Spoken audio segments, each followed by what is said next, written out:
The area first, though, we want to talk about new details on a body that was found in a Kentucky lake almost 25 years ago. The body's been identified as a Fort Smith fugitive who was on FBI's most wanted list after running from police. This all thanks to some new forensic genealogy designed to solve cold cases.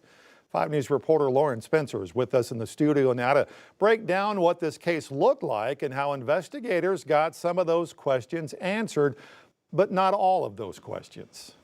Yeah, Darren, back in 1999, Roger Dale Parham of Fort Smith was facing charges for rape, but he never showed for his court date. A few months later, 2 fishermen discovered a body wrapped in heavy tire chains and anchored by a hydraulic jacket in a lake in Kentucky. Investigators couldn't identify the body until now. Almost 25 years later, Kentucky State Police identified Parham with the help of advanced DNA technology. No one deserves to be nameless forever.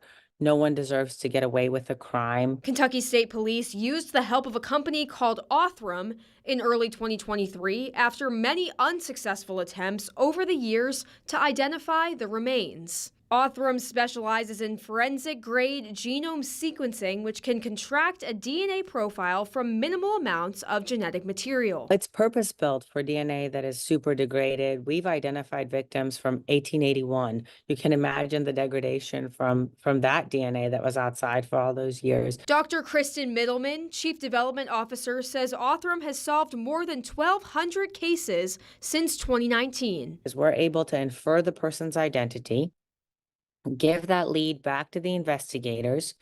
Then they're able to do their confirmatory work where the detective actually contacted the family, made sure someone was missing, took their DNA, did a confirmatory test, confirmed the analysis.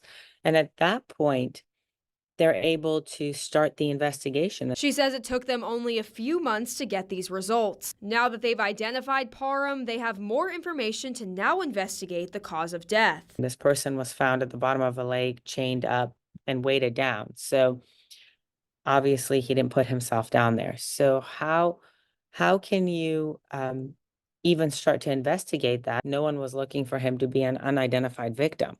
And so now that they have figured that out, they're able to figure out how he got there, who may have put him there. And Middleman hopes this is just the start of solving more cold cases. Hopefully other state labs, other law enforcement labs will start to use this technology as well. And we won't live in a world where there's cold cases and people wait decades to find out who their loved one is or where they are or who killed them. We've reached out to Fort Smith Police, who couldn't confirm if they'll be involved in the investigation. Kentucky State Police is leading the investigation and did not get back with us for an update. The cause of Parham's death is undetermined. However, according to KSP, they're now investigating this as a homicide. Lauren Spencer, 5 News. All right.